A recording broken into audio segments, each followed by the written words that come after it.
Alright guys, today we're going to go over my dad's experience at the 2023 No Name Nationals. Now I should mention that this is the first time that my dad got back into a race car since his horrible accident about a year ago. So needless to say, it was sort of an emotional moment for everyone. He decided to do it with his dream car, a 1954 Studebaker, that has been converted to a small block Chevy, a Ford 9-inch rear end. It still has leaf springs in the back, but this car was originally built to be a land speed car, and as you guys saw in previous videos, we have converted the thing to a straight axle front end to be sort of a gasser style vehicle. Now the No Name Nationals is an event where a bunch of YouTubers get together in Sikeston, Missouri every year, and it consists of a couple different categories. There is a bracket race, a 28-10-5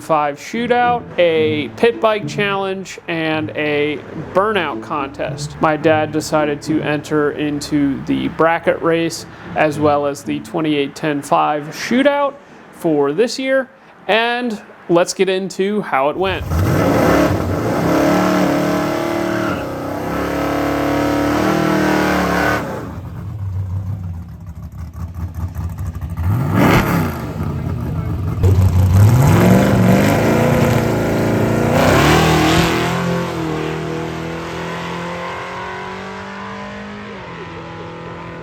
Dad had a little bit of trouble with the two-step. We fixed that, and it was on to the next round of time trials.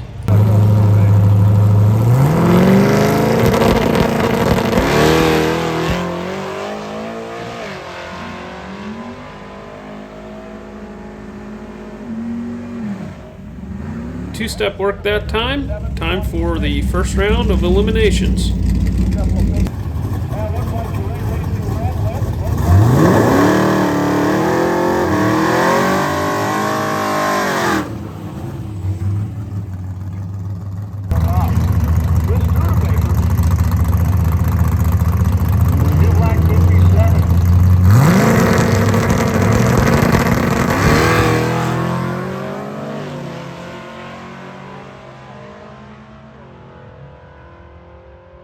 Unfortunately, Dad red lit in the first round, but they had first round buybacks for this event, and I'm pretty sure that everybody in the class also bought back in, so it was basically a repeat of round one.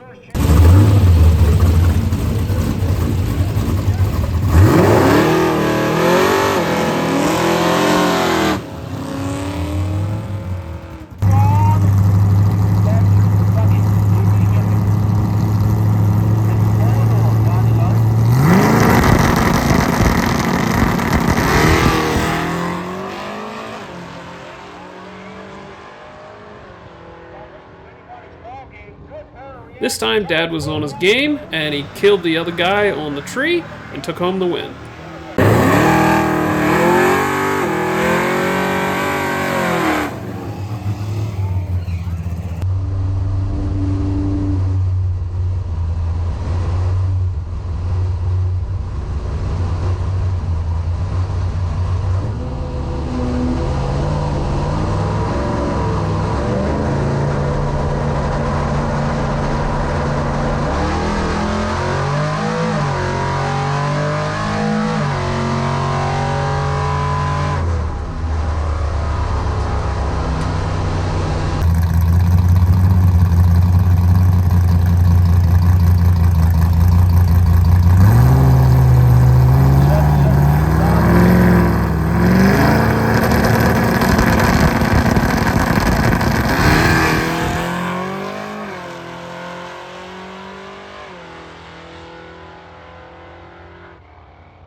Dad once again killed the other guy on the tree and did a much better job of hitting his dial in. On to round 4.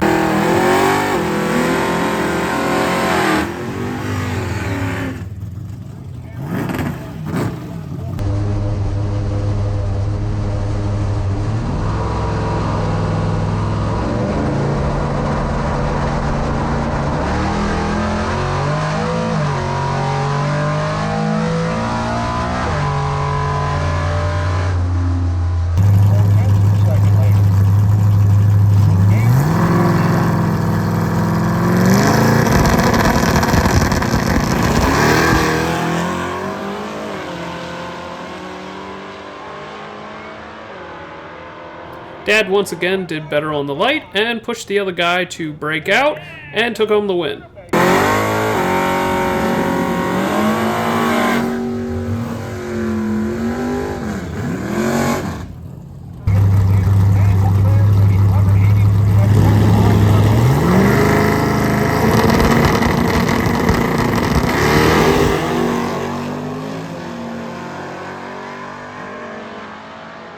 Unfortunately, Dad red lit again. They prepped the track just before this, and it caused the car to react a little bit faster.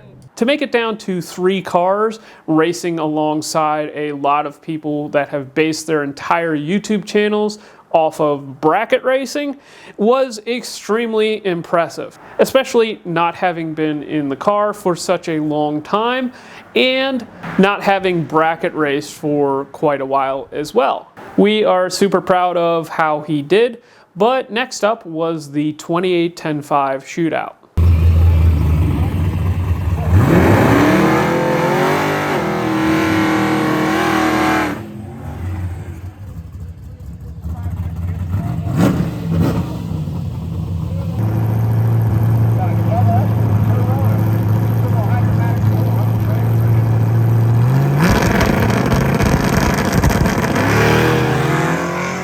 See my dad race such a cool car in the other lane, go check out Punisher Le Mans Garage on YouTube.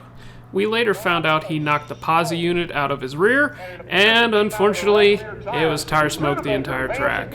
Because of that, we advanced to the semifinals.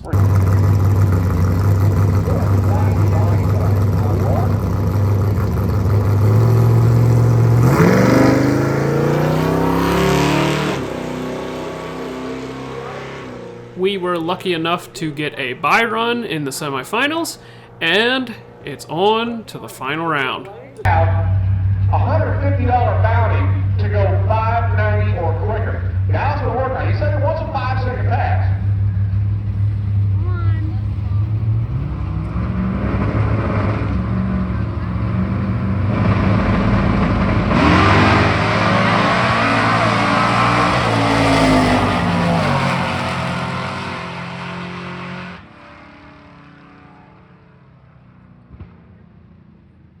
Now 6 to win. Andrew, the runner-up in the Outlaw 10-5 category. As you guys just saw, the 28-10-5 shootout went really well for my dad as well. He made it to the finals, and it was kind of an honor to lose to Dallas Brown in the finals because, frankly, he deserved a win.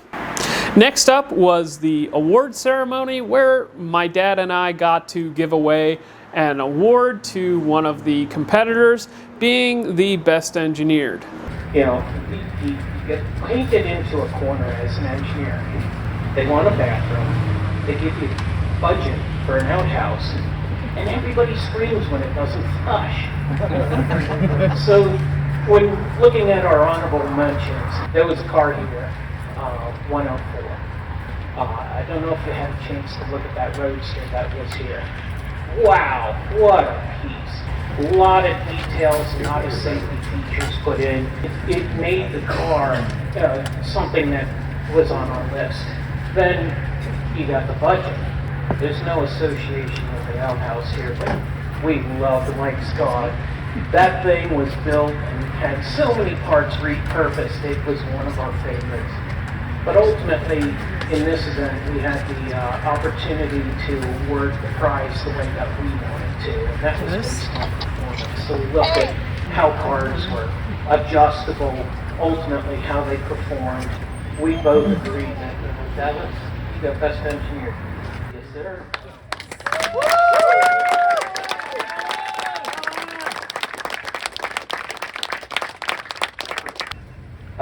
In regards to this award, I'm actually really surprised that I was even in the running. I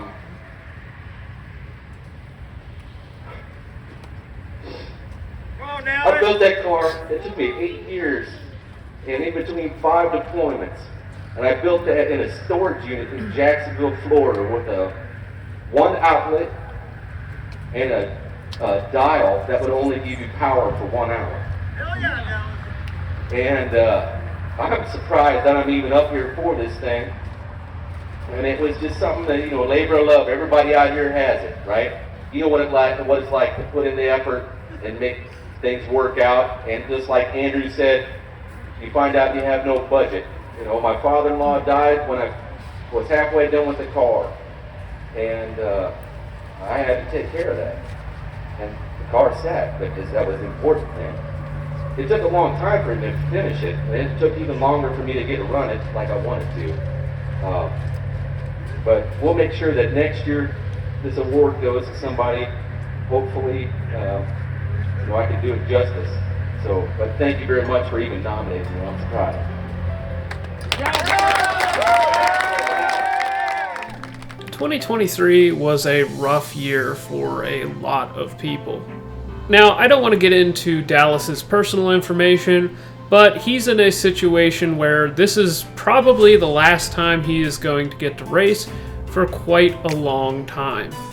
And it was so nice to be able to award the Best Engineer trophy to such a deserving person. The best thing that we can do in trying times is to have faith and lean on each other. They say that all good times must come to an end, but the same is true for the bad times. To anyone out there that is struggling, all I can say is keep your chin up. Thanks for watching, and we will see you in the next one.